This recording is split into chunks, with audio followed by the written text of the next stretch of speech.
What's really going on, everybody? I'm Henry Woods at wrgo Pod. You already know. Follow us on Insta, Twitter, all the socials, especially YouTube, where numbers are constantly growing. Today I'm here on the Beltline where we're doing a mental health check-in. We have a special guest, Dr. Redman, joining us later. Then we're going to do some pop-up interviews. Stay tuned. What's really going on, everybody? What's up? You know me, Henry Woods from the podcast. We're here with friend of the podcast, Dr. Redman. It's Men's Mental Health Awareness Month, so we're going to have a special conversation. So, Dr. Redman, could you tell us, how did you get into public health and mental health awareness? Yeah, okay, so because we're friends now, I can kind of peel back some layers and we could just talk and be real, right? So let's see, I think my first introduction to like public health and mental health awareness, I would say I didn't even know what like public health really was. Right. I didn't really have the language for it, but I had the experience. So like growing up, having unstable housing, not quite sure, you know, with food accessibility and all of that, right? Yes. Those are all a part of our lived conditions and experiences that affect our mental health, right? But growing up specifically in LA, Crenshaw to be exact, you know, my roots are from the Black Panther, and from the Black Panthers, and I'll tell you why I'm naming this. From the Black Panthers came what states would now call gangs. You know, so my family, my father is one of the founders of the 9-0 Crips, and the Crips were created to protect the Black family and also to create safety and community structures for the Black family too as well, which leaned on our mental health, which leaned on accessibility to resources and housing and how we cared for each other. But once that was attacked by the state, that dismantled the purpose of what that was all structured for, right? So that was kind of my introduction to seeing how communal care really tied into individual care and how all of that was public health, right? And then so later on, as I, you know, grew up a little bit and began to work, I was a mental health case manager at a mental health facility that also was geared towards families that were unhoused. And a lot of my role was providing counseling and case management services for those that were like deep within those margins. Most time Black folks, most time unhoused men with children, which we don't talk about, right?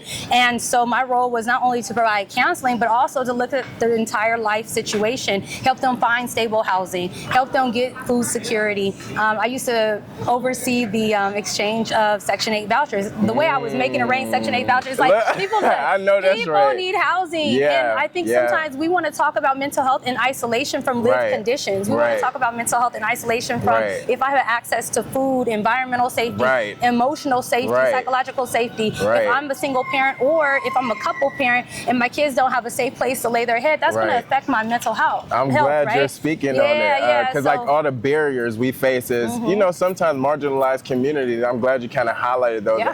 Within your work, how have you kind of maybe seen that impact people directly, where you're talking about Section 8 or lack of access to food care, or even knowing what like resources you have for your mental health or even public health that leads to that kind of impact? Do you know, could you speak more about those barriers? Yeah, so in my work, I will say one thing that it actually brings me to remember, so when I was back in California, I used to be the COO for a system of 24 ambulatory care centers, and we focused predominantly on addiction medicine, so folks that were addicted to opiates. And most of our patients, we had about 5,500 patients throughout the state of California, had co-occurring disorders. So I think also when we talk about like lived experiences, living conditions and all of that, we also got to talk about not just mental health, but how we self-medicate and treat like how, you know, and just our entire environment, right? So a lot of the experiences I saw with like, you know, how housing affected mental health, I also saw how drug addiction and, you know, how we were undertreated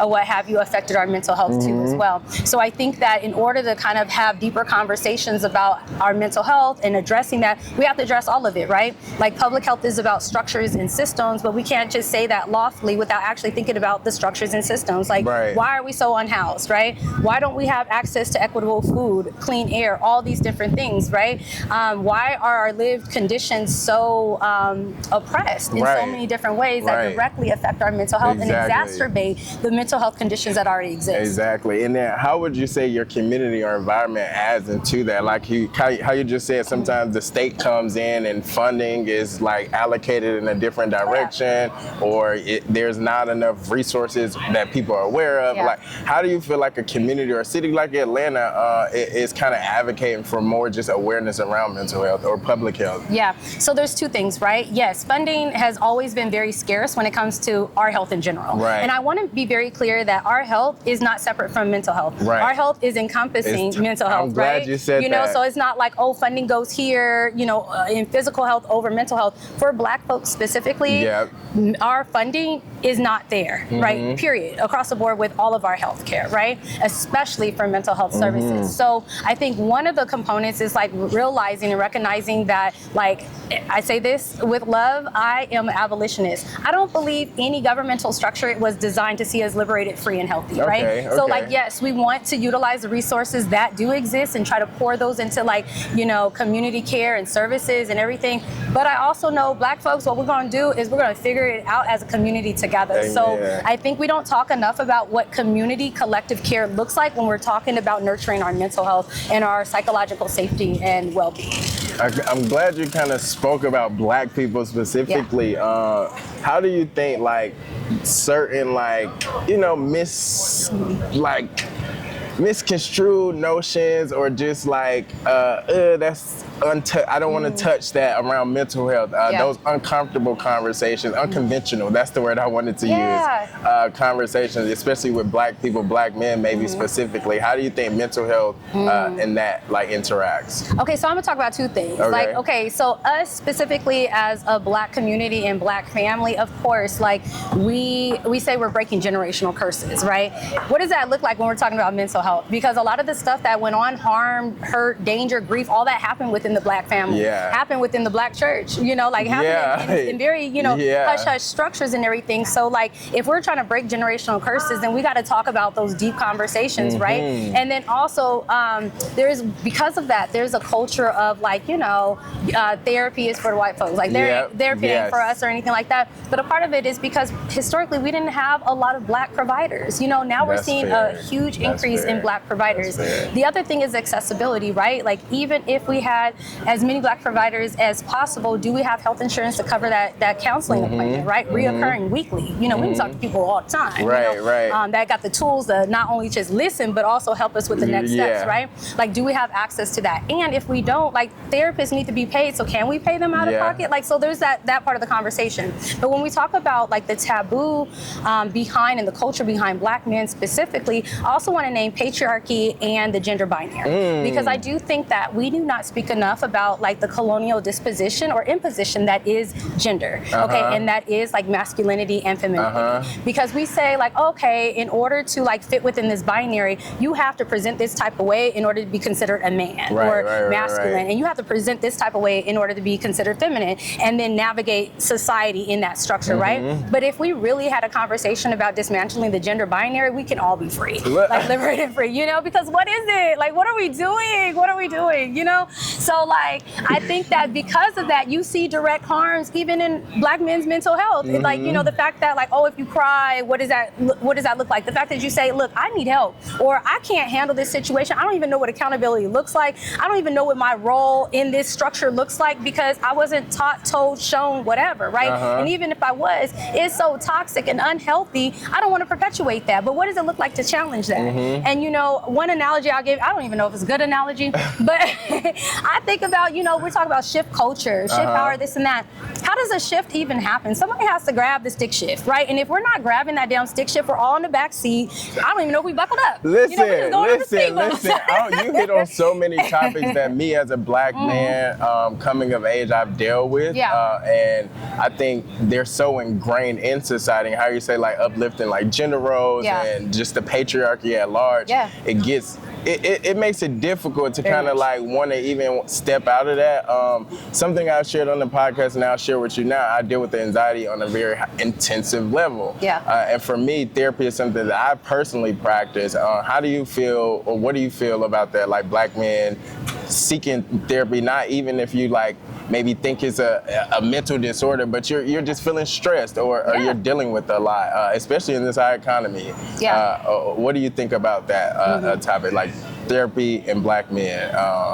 and how do you think we should like kind of mitigate that? Okay, therapy, black men, black folks, all of us, we need it. And also, like, I feel like, you know, when we are born, we have like our PCP, our primary care physician, our pediatrician, we have a specialist at every stage of our life, right? And then we get a checkup calendar. Like, you know, you got your 1 week appointment when you're 1 week, and then a month or whatever, and then 6 months, 9 months, a year, and then after that, every year, an annual, right? Yeah. Why don't we do that with mental health? Like, if we started from baseline about, okay, like with our children, and it can be like a community, you know, community care, like there's groups, mental health groups, there's, you know, like just having deeper conversations at the start. So it can be used in a very beautiful way, and also to find your people, right? You can find folks or pockets of people and groups that are focused on like bettering their mental health and working together as a community, right? Having communal spaces where we come together, where we're thinking about like collectively our body, our mind, all of that, right?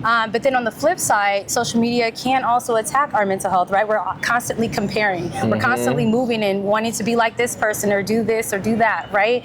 And then you get so much disinformation and misinformation about mental health in general, you know? So when you don't have access to information that is accurate and factual, and also you're comparing yourself to all these other people and lives and the glitz and the glam, then you start to kind of like think about your own self-efficacy and your value and your worth, and that can exacerbate some already, you know, occurring mental health challenges, you know, if you're navigating anxiety or anything like that, or depression, seasonal depression, situational depression, it can all kind of blend, right? So I think we have to be very mindful, especially for black folks, right? Because like when we access social media platforms, very often we're seeing things that harm us. Like we're seeing, you know, news that harms us, right? Like people being unalived constantly, or attacked, or like racial slurs and all these things.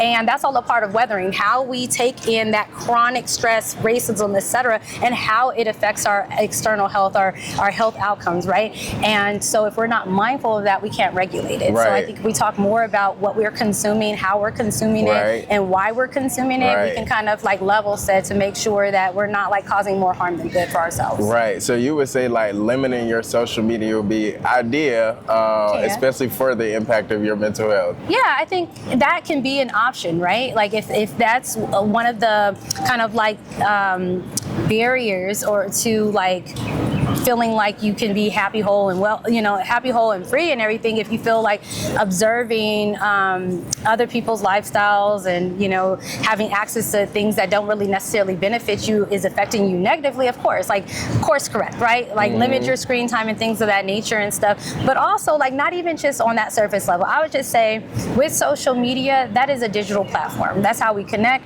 That's how we gather. There's community in there. There's organizing in there. But also there's the physical space too as well. Like get out in community, like talk to people in person. Like I'm also honoring people who have social anxiety. Right. And if also you're navigating mental health issues and co-occurring disorders, like that can be challenging too as well. So like balancing the nuance of all of that, but where possible, get out. Like even if, like this is what I do. I'll go to a coffee shop. I don't want to talk to people, but I want to be around people. So I'll go to a coffee shop and I'll sit and I feel like, okay, I socialize. I'm going to say, hey, the baristas, they know me, they know my order, they be like, hey, doc, and they get my order together every time. But like, I don't want to have to be responsible or required to engage in a dialogue, right? And stuff, but I'm still out. So I still feel like, okay, I'm seeing people, I'm socializing, and then I can go back to my little shell, so maybe that's something people can do. I got you. And we love to have you here on the podcast. As you know, I'm Henry Woods. We like to finish with something we call rapid fire. So like, what is that coffee order that the baristas already know? Okay, don't judge me, but judge me because I don't care. Let's see. So if it is, a day where I feel like I need a little extra shot of espresso, this is the order. So I go to Boulevard Coffee. It's a Colombian coffee place that is in Cobb County in Atlanta, and it's Colombian owned. Nice. Love the people there and everything.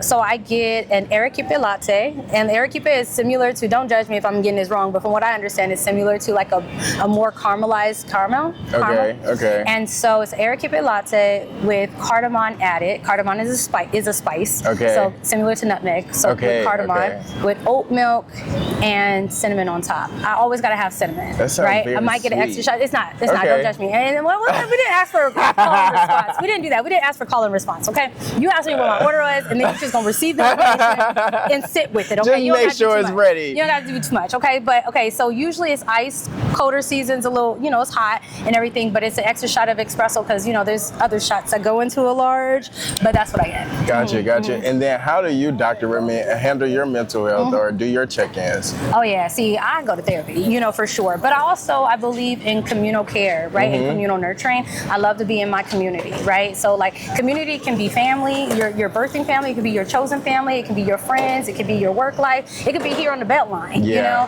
One of our interns at the Sage Institute just said today, like the Beltline is public health. Like, and it's so beautiful, it's so layered, right?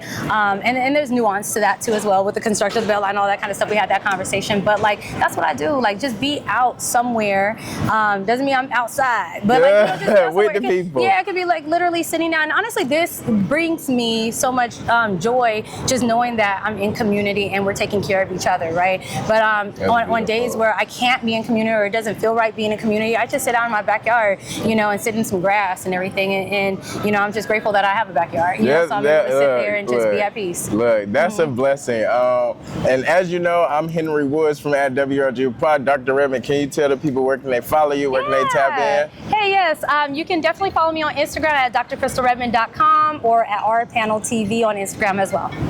All right, so we'll catch you. Make sure to follow us on Twitter, Instagram, all the social platforms. Thanks for tuning in. Okay, bye. Thanks everybody for listening to this special episode with me today on the Beltline.